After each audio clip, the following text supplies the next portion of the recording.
వైజాగ్లో జూలై 24న BNR golden diamonds opening సందర్భంగా మెగా ఆఫర్స్.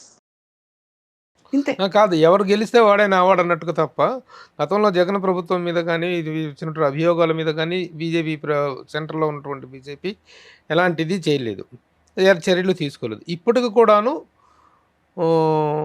జగన్ అక్రమాస్తుల కేసుల విషయంలో కానీ జగన్కి సంబంధించినటువంటి కేసుల విషయంలో ఏ విషయంలో కూడాను సెంట్రల్ పూనుకుంటే చేయగలదు, సెంట్రల్ అనేటువంటిదే కాపాడుతుంది, ప్రొటెక్టింగ్ ఈ దేశంలో అనేటువంటిది ఉంటుంది. అన్నా నిజంగా చెప్తున్నాను, ఈ దేశంలో ప్రక్షాళన చేయాల్సిన డిపార్ట్మెంట్లు 3 ఏవైతే ఉన్నాయో మనకి 4 పిల్లర్స్ని 100% ప్రక్షాళన చేయాల్సిన విషయం మాత్రం పక్కాగా ఉంది. అవినీతి అనేది చాలా రూటెడ్గా వెళ్ళిపోయింది. ఇది ప్రక్షాళన చేయకపోతే ఈ తరాన్ని ఈ దేశాన్ని కాపాడటం ఎవరి వల్ల కాదు, జరగాల్సిందే. ఒకవేళ నిజంగా ఆయన మంచోడైతే బయటకు వచ్చేస్తాడు కదా హ్యాపీగా. ఈయనన్నా వాలంటరీగా అడగాలి, వాళ్ళన్నా చేయాలి. అలాగే ఈయన మీదకి ఉన్న వాటినైనా వాలంటరీగా వీళ్ళన్నా అడగాలి, వాళ్ళన్నా చేయాలి. మనము రాజకీయం అనేది అడ్మినిస్ట్రేషన్కి రాజ్యాంగానికి అతీతమైంది కాదు. ఇది అది ప్రూవ్ చేయగలిగితే ఈ దేశం 3 ట్రిలియన్ ఎకానమీ అవటం చాలా దగ్గరలోనే ఉంటుంది. ఈ 4 వ్యవస్థలు ఏవైతే ఈ రాజ్యాంగానికి దేశానికి 4 పిల్లర్స్ అని చెప్తున్నారో ఇవి అవినీతిమయం అయిపోయి ఉన్నమాట అందరికీ తెలిసిన సత్యమే. ఏంటి అందరం మాత్రం సాయంత్రం పూట మనం ఇలాగే కూర్చొని డిబేట్లో మంచితనం గురించి అద్భుతంగా మాట్లాడేసుకోవటం, అది తప్పు ఇది తప్పు ఇవన్నీ మనం మాట్లాడేసుకుంటాం. ఎంతకీ రాజకీయంగా ఏదైనా ఒక స్థానంలో చూడొచ్చా శివాజీని?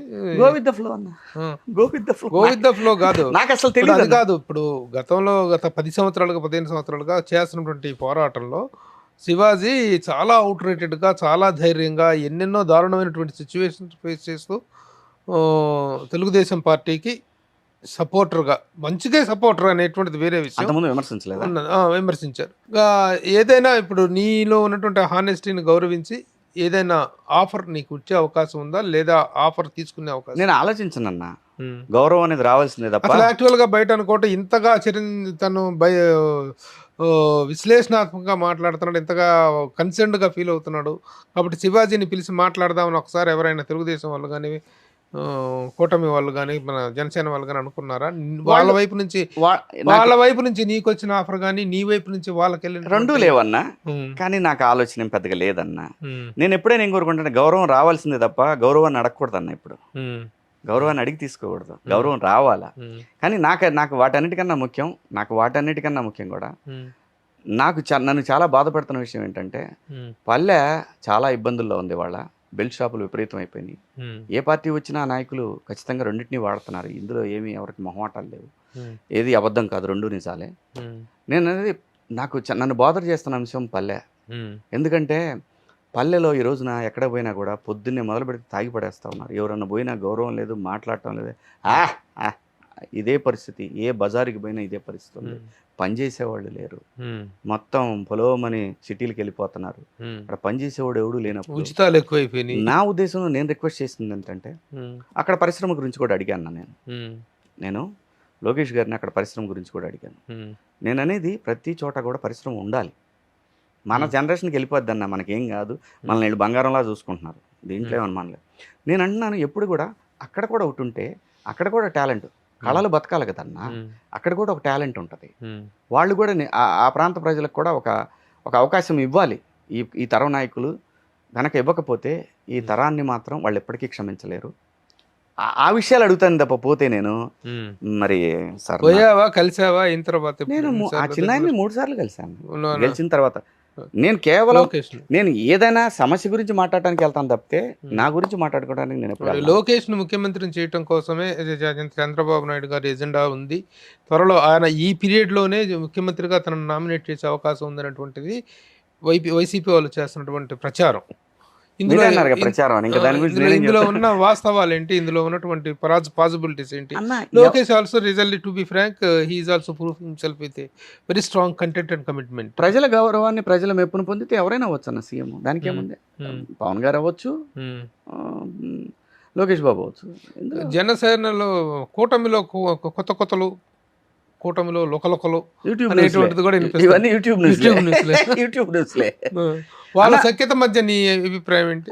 దే ఆర్ ఫైన్ అన్న, వాళ్ళు చాలా హ్యాపీగా ఉన్నారు, వాళ్ళు సంసారం బాగా చేసుకుంటున్నారు, మనకెందుకు మధ్యలో గోల, ఎప్పుడు కూడా దాంట్లో ఏలు పెడితే ఏమైంది, మనకే బొక్కడిద్ది. సరే ముద్రగడ లాంటి వాళ్ళు వచ్చేసి ఇలా వచ్చేసి అన్న, కాపు ఎవరి- కమ్మ కాపు కమ్మ అనే ఇప్పుడు నా సినిమా నేను ప్రచారం చేసుకుంటున్నా అన్న, నా సినిమా నువ్వు చేయట్లేదు కదా, నా సినిమా నువ్వు చేయట్లేదు కాదు, కదా. కాపు కమ్మ విభేదాలు సృష్టిస్తున్నారు, కాపుల్ని తొక్కేస్తున్నారు, అది నాకు తెలియదు. కాపుల ఆత్మగౌరవాన్ని పవన్ కళ్యాణ్ కమ్మ వాళ్ళ దగ్గర తాకట్టు పెట్టాడు అనేటువంటి విమర్శలకి as an observer, political observer, అన్న ఇక్కడ what is your answer? Ultimate గా ప్రజలదన్న, ఏ కమ్యూనిటీ అయినా ప్రజలే, వీళ్ళందరూ కూడా ఒక ప్రజలు, ఒక ప్రాంతంలో నివసించే ప్రజలు.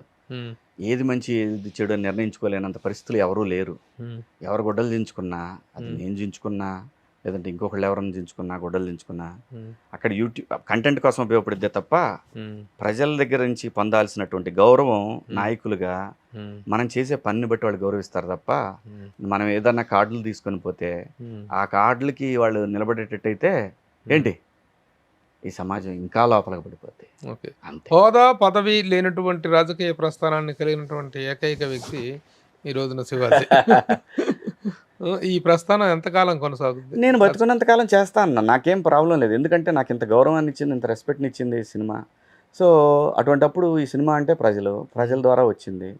సో ప్రజల కోసం నేను బతుకున్నంతకాలం అంటే మాట్లాడతాను. సినిమాల్లో అయితే శివాజీ అంటే హీరో అనేటువంటి ఒక హోదా ఉంది, రాజకీయాల్లో ఏముంది అంటున్నా? రాజకీయాల్లో శివాజీ ఒక సమాజంలో పౌరుడు అన్న.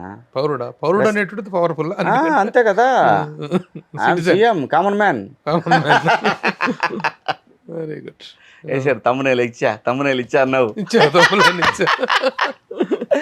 మీ తమ్ములైనతో కూడా వస్తుందా? మీరేదో తమ్ములైన మరి అరాచకం అన్న, మీరేదో దాని మీద రియాక్ట్ అవుతారు, తిడతారు. నేను ఎందుకు అవుతాను, నేను అవును చచ్చిన అవును, ఏదో వేసుకున్నాడు బాబా. మరి అంటే నేను అనేదన్నా, మరి ఇవాళ రేపు ఎలా ఉందంటే అన్న, యూట్యూబ్ యాంకర్లు వీళ్ళందరూ కొంతమంది, అందరని నేను అన్నాను, కొంతమంది ఏంటంటే నేను వీళ్ళకంటే నీకంటే చాలా తెలివైన, నిన్ను చూడు ఎలా తొక్కేస్తాను ఈ ఇంటర్వ్యూలో అనే పంతా ఒకటి ఉంది చూసావా, అక్కడ బాధ వేస్తాను. అందుకే ఎవరు పెద్దగా ఇంట్రెస్ట్ చూపిట్లా ఇంటర్వ్యూ ఇవ్వటానికి, అన్లెస్ వాళ్ళు జర్నలిస్టులు లైక్ యూ, లైక్ నిన్న మనం చేసిన అందరు జర్నలిస్టులు కానీ, మిగతా వాళ్ళు ఏంటంటే ఇలాంటి ఒక ఆలోచన అనుకుంటున్నారు నీ గురించి అని ఒక నెగిటివ్ క్వశ్చన్ వేసిస్తే ప్రోపగండా ఇలాంటిది క్రియేట్ చేసి మాట్లాడుతూ ఉంటారు.